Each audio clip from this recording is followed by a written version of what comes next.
नाम नरेंद्र दामोदर दास मोदी। जन्म 17 सितंबर 1950 वडनगर जी, मेहसाना, गुजरात। पिता दामोदर दास मूलचंद मोदी। माता हीराबेन मोदी।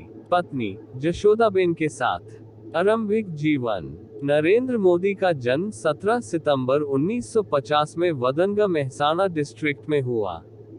नरेंद्र मोदी के पिता का नाम दामोदर दास मूलचंद एवं माता का नाम हीराबेन है।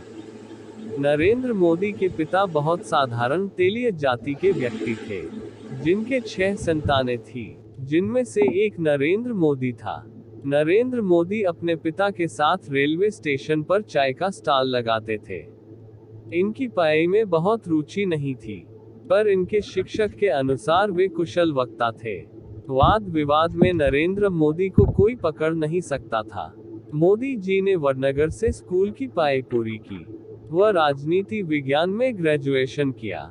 बचपन से ही मोदी जी को देश के प्रति प्रेम था। उन्होंने 8 साल की उम्र में ही राष्ट्रीय स्वयंसेवक संघ (आरएसएस) में अपना पंजीकरण करा लिया था। ये एक शक्तिशाली हिंदू राष्ट्रवादी समूह है, जो भारत के संविधान की बातों के खिलाफ धर्मनिरपेक्षता नहीं चाहता था। वो समस्त देश को हिंदू राष्ट्र बनाना चाहता था। हिंदुत्व की ये बात बीजेपी की जड़ है। नरेंद्र जब विश्वविद्यालय के छात्र थे तभी से वे राष्ट्रीय स्वयंसेवक संघ की शाखा में नियमित जाने लगे थे। इस प्रकार उनका जीवन संघ के एक निष्ठावान प्रचारक के रूप में प्रारंभ हुआ। उन्होंने शुरुआती जीवन से ही राजनीतिक सक्रियता दिखलाई और भारतीय जनता पार्टी का जनाधार मजबूत करने में प्रमुख भूमिका निभाई। गुजरात में शंकर सिंह वाघेला का जनाधार मजबूत बनाने में नरेंद्र मोदी की ही रणनीति थी। इससे पूर्व वे गुजरात राज्य के 14वें मुख्यमंत्री रहे। उन्हें उनके काम के कारण गुजरात की जनता ने लगातार 4 बार 2001 से 2014 तक मुख्यमंत्री चुना। गुजरात विश्वविद्यालय से राजनीति विज्ञान में स्नातकोत्तर डिग्री प्राप्त नरेंद्र मोदी विकास पुरुष के नाम से जाने जाते हैं और वर्तमान समय में देश के सबसे लोकप्रिय नेताओं में से हैं। माइक्रो ब्लॉगिंग साइट ट्विटर पर भी वे सबसे ज्यादा फॉलोअर वाले भारतीय नेता हैं। टाइम पत्रिका ने मोदी को पर्सन ऑफ द ईयर 2013 के 42 उम्मीदवारों की सूची में शामिल किया है। 2014 में नरेंद्र मोदी ने देश में एक क्रांति की तरह जीत को हासिल किया, जिसका श्रेय उनके कठिन परिश्रम और अनुभव को जाता है। नरेंद्र मोदी टेक्नोलॉजी से काफी प्रभावित हैं। नरेंद्र मोदी के सभी काम सोचे समझे और पहले से प्लान किए हुए होते हैं। ये इस सदी के महानायक हैं।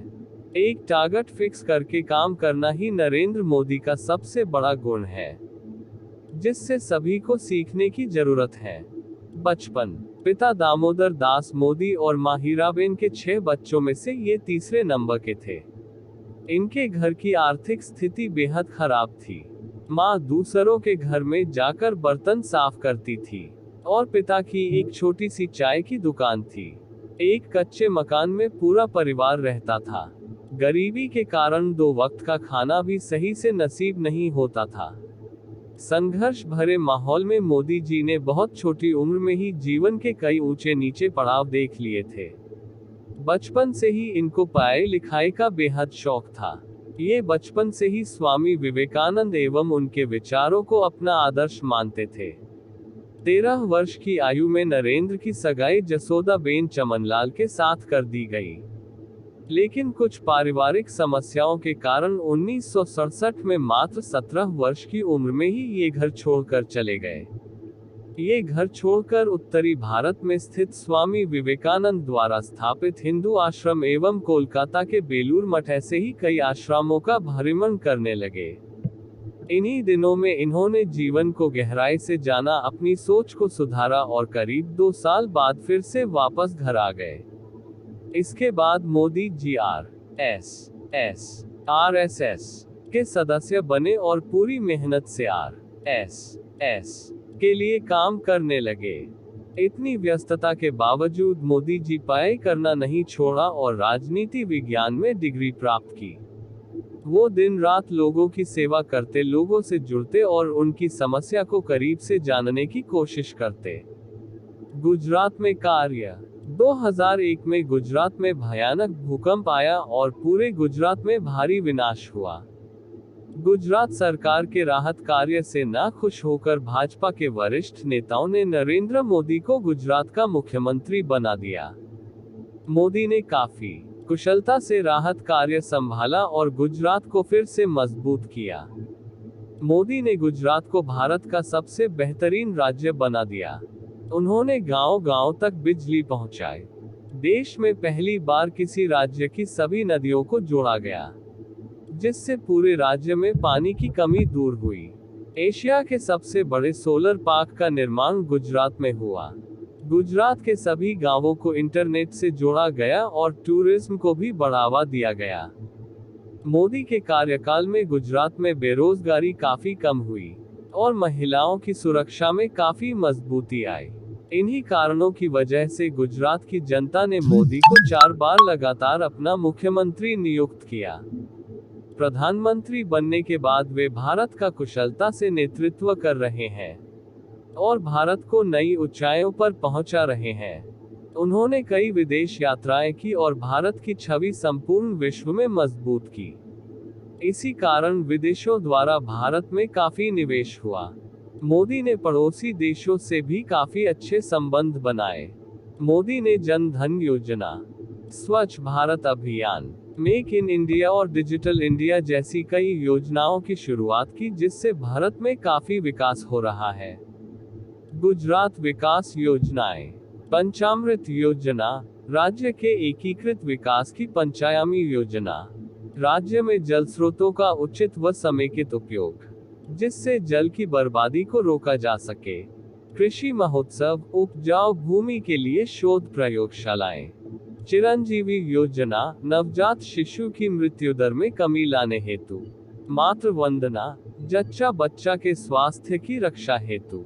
बेटी बचाओ, भ्रूण हत्या व लिंगानुपात पर अंकुश हेतु। ज्योतिग्राम योजना, प्रत्येक गांव में बिजली पहुंचाने हेतु। कर्मयोगी अभियान, सरकारी कर्मचारियों में अपने कर्तव्य के प्रति निष्ठा जगाने हेतु। कन्या कलावाणी योजना, महिला साक्षरता व शिक्षा के प्रति जागरूकता। बाल भोग योजना, निर्धन छात्रों को विद्यालय में दोपहर का भोजन। नरेंद्र मोदी ने 26 मई 2014 को भारत के प्रधानमंत्री पद की शपथ ली और वे भारत के प्रथम प्रधानमंत्री हैं जिनका जन्म आजादी के बाद हुआ है। मई 2014 में अपना पद संभालने के बाद से ही प्रधानमंत्री मोदी चहुमुखी और समावेशी विकास की यात्रा पर निकल पड़े हैं, जहां हर भारतीय अपनी आशाओं और आकांक्षाओं को पूरा कर सके। पहली बार प्रधानमंत्री जन धन योजना के माध्यम से अभूतपूर्व बदलाव आया है, जिसके अंतर्गत यह सुनिश्चित किया गया है कि देश के सभी नागरिक वित्तीय तंत्र में शामिल हों। कारोबार को आसान बनाने के अपने लक्ष्य को केंद्र में रखकर मेक इन इंडिया के उनके आह्वान से निवेशकों और उद्यमियों में अभूतपूर्व उत्साह और उद्यमिता के भाव का संचार हुआ है। श्रमेव जयते पहल के अंतर्गत श्रम सुधारों और श्रम की गरिमा से लघु और मध्यम उद्योगों में लगे अनेक श्रमिकों का सशक्तिकरण हुआ है और देश के कुशल युवाओं को भी प्रेरणा मिली है। पहली बार भारत सरकार ने भारत के लोगों के लिए 3 सामाजिक सुरक्षा योजनाओं की शुरुआत की और साथ ही साथ बुजुर्गों को पेंशन एवं गरीबों को बीमा सुरक्षा देने पर भी ध्यान केंद्रित किया है। जुलाई 2015 में प्रधानमंत्री ने डिजिटल इंडिया बनाने के उद्देश्य से डिजिटल इंडिया मिशन की शुरुआत की, ताकि प्रौद्योगिकी की मदद से लोगों के जीवन में बेहतर बदलाव लाए जा सके। 2 अक्टूबर 2014 को महात्मा गांधी की जयंती पर प्रधानमंत्री ने स्वच्छ भारत मिशन, देश भर में स्वच्छता के लिए एक जन आंदोलन की शुरुआत की। राजनीतिक जीवन। जून 2013 के लोकसभा चुनाव में बीजेपी की ओर से मोदी को प्रधानमंत्री उम्मीदवार घोषित किया गया, जहां कई लोगों ने पहले से ही उन्हें भारत का प्रधानमंत्री मान लिया था। क्योंकि कई लोगों का मानना था कि मोदी में भारत की आर्थिक स्थिति बदलने का और भारत का विकास करने की ताकत है। और अंत में मई 2014 में उन्होंने और उनकी बीजेपी पार्टी में लोकसभा चुनाव में 534 में से 282 सीट प्राप्त कर ऐतिहासिक जीत दर्ज की। और इसी जीत के साथ उन्होंने भारतीय राष्ट्रीय कांग्रेस को हराया, जो पिछले 60 सालों से भारतीय राजनीति को संभाल रही थी। और भारतीय जनता ने उस समय दिखा दिया था कि वे उस समय मोदी के रूप में भारत में बदलाव लाना चाहते थे। 1987 में नरेंद्र मोदी भारतीय जनता पार्टी में शामिल हुए। बीजेपी में वे दिन ब दिन आगे बढ़ते गए और सामाजिक हितों के कई काम उन्होंने बीजेपी में रहकर किए। उन्होंने बिजनेस के प्राइवेटाइजेशन, छोटे बिजनेस को बढ़ावा दिया। 1995 में मोदी राष्ट्रीय मंत्री के रूप में नियुक्त हुए। 1998 के चुनाव में बीजेपी को आगे बढ़ाने में उनका सबसे बड़ा हाथ था। फरवरी 2002 में जब मोदी गुजरात के मुख्यमंत्री के रूप में सेवा कर रहे थे, आने जाने वाली ट्रेन पर किसी ने अटैक किया, जो कथित रूप से मुस्लिमों ने किया था, और बदले के प्रतिशोध इरादे से गुलबर्ग के मुस्लिमों पर भी हमला किया गया। इस तरह हिंसा बती गई। इस वजह से मोदी सरकार को उस समय कर्फ्यू की घोषणा करनी पड़ी।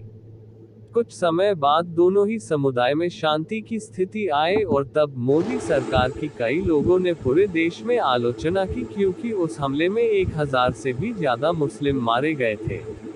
मोदी के विरुद्ध 2 जांच कमेटी गठित करने के बाद सर्वोच्च न्यायालय ने पाया कि मोदी के विरुद्ध कोई गवाह नहीं है जिससे उन्हें दोषी ठहरा सके।